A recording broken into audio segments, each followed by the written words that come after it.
In 1984, a boy walked into Michael Jackson's life. But this wasn't just any friendship. Emmanuel Lewis, the child star of Webster, became one of the most misunderstood relationships in Michael Jackson's entire life. For decades, people whispered, they questioned, they judged. But what really happened between these two? Emmanuel Lewis stayed silent for years, protecting a bond that the world refused to understand until now. Because what he's finally revealing will completely change how you see the king of pop forever. Here's what nobody talks about. When Emmanuel and Michael first met at a fundraiser, Michael wasn't looking for publicity. He wasn't building an image. He saw something in Emmanuel that reminded him of himself. A child performing for the world while losing his own childhood in the process. And Emmanuel, he saw the one person who truly understood what it meant to grow up in front of cameras, to smile on demand, to be everyone's entertainment but nobody's friend. But there's something darker behind this friendship, something Emmanuel kept hidden for over 30 years. And it has nothing to do with what the tabloids wanted you to believe. Stay with me, because what Emmanuel reveals about those private moments at Neverland will shatter every assumption you've ever had. Let's go back to where it all started. Emmanuel Lewis wasn't just another child actor. By age 10, he was a household name, starring in Webster, a show that made him one of the most recognizable faces on television. But fame came with a price. Emmanuel was small for his age, a condition that made him perfect for television, but brutal for a real childhood. Kids at school didn't see him as normal. Adults treated him like a novelty. And Hollywood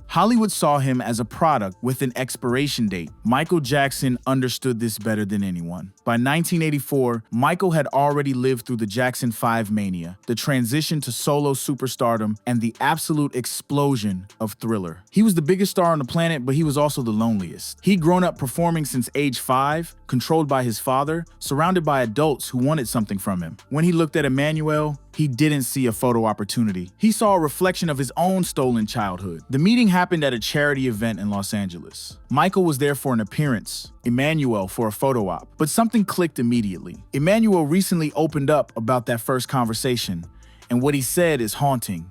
Michael asked him one simple question: do you ever get to just be a kid?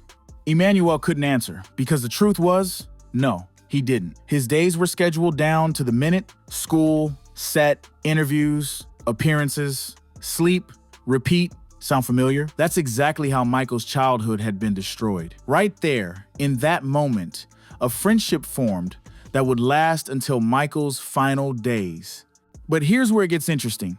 Michael invited Emmanuel to Neverland Ranch, and this is where the world started to misunderstand everything.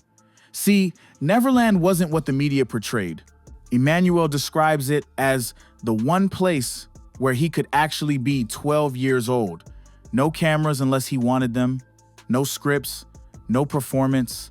Just two people who understood the weight of childhood fame, finally getting to experience the childhood they'd both missed. They rode go-karts. They watched movies in Michael's private theater. They played video games for hours. And yes, they talked. Real conversations about the pressure, the loneliness, the feeling that everyone wanted a piece of you, but nobody wanted to know the real you. But the media saw something else entirely. They saw a 6-year-old man spending time with the child, and they created a narrative that would haunt both of them. The tabloids went insane. Headlines screamed questions. Photographers camped outside Neverland. And Emmanuel's family? They had to make an impossible choice. Protect their son's genuine friendship, or protect him from a world that refused to believe that friendship was innocent.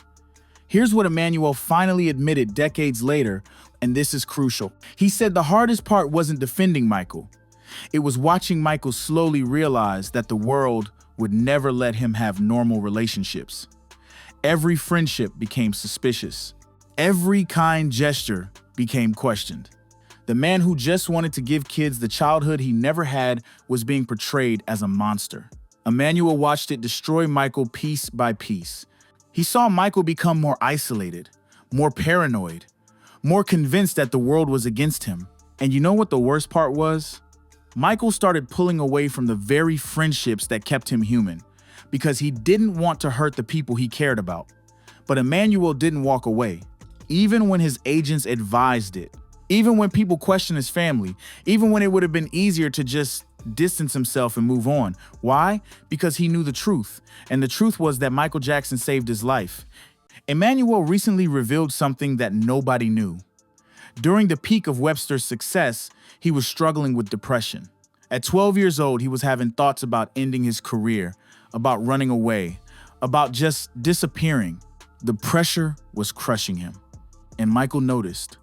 Without being asked, without wanting credit, Michael became the person Emmanuel could call at 2 a.m. when the weight became too much. Michael would talk him through it, remind him that he wasn't alone, that someone understood. Emmanuel says it plainly now. Michael saved my life, and the world called him a predator for it. But there's more to this story. Something happened during Michael's trial that Emmanuel has never fully discussed until recently. And what he reveals about those dark days will break your heart. When the allegations hit Michael in 1993, and again in 2003, Emmanuel was there. He testified. He stood up in court and told the truth about their friendship. But here's what he never talked about publicly, what he's only now beginning to share. Michael called him the night before the 2005 trial verdict. Emmanuel describes Michael's voice as broken, defeated. Michael told him, "I just wanted to help kids. That's all I ever wanted to do." And Emmanuel heard something in his voice that terrified him. He heard surrender. Emmanuel stayed on the phone for 3 hours that night. He reminded Michael of every kid whose life he'd touched, every charity he'd supported, every moment of joy he'd brought to children around the world. He reminded Michael of their friendship, of those days at Neverland, when two people who understood each other's pain finally got to just exist without judgment.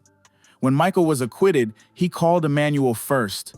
Not his family, not his lawyers, Emmanuel. And Michael said something that Emmanuel has carried with him ever since. "You never doubted me, not once."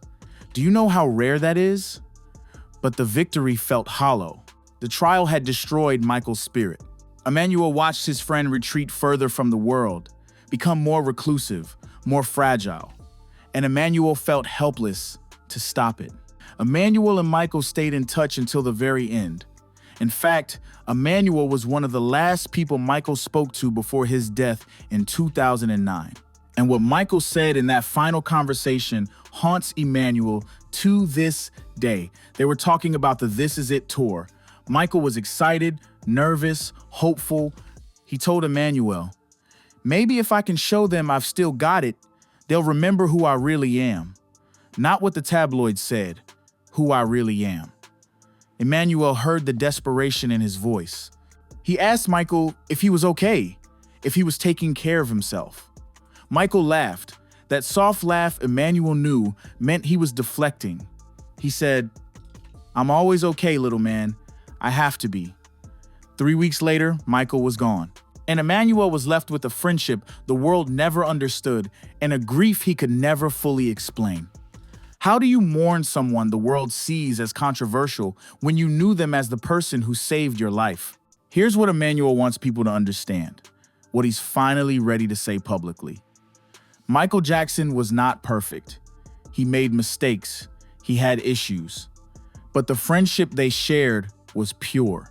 It was two people who understood a very specific kind of pain.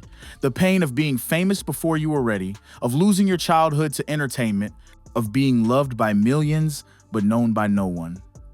Emmanuel says the saddest part is that Michael spent his whole life trying to protect children's innocence, and the world punished him for it.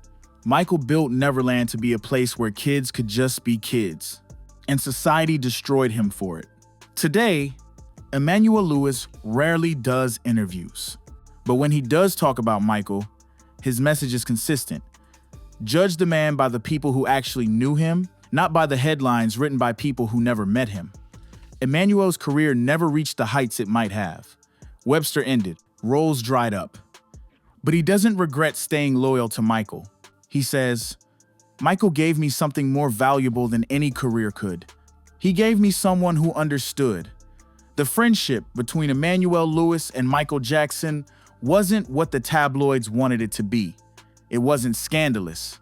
It wasn't inappropriate. It was two people recognizing the same wound in each other and deciding that maybe, just maybe, they didn't have to carry that weight alone. Emmanuel has spent decades defending this friendship, explaining it, justifying it to a world that didn't want to listen. And now, finally, he's done explaining. He's at peace with knowing the truth, even if the world never fully believes it. But there's one more thing Emmanuel recently shared, something that perfectly captures who Michael really was. After Michael's death, Emmanuel received a package.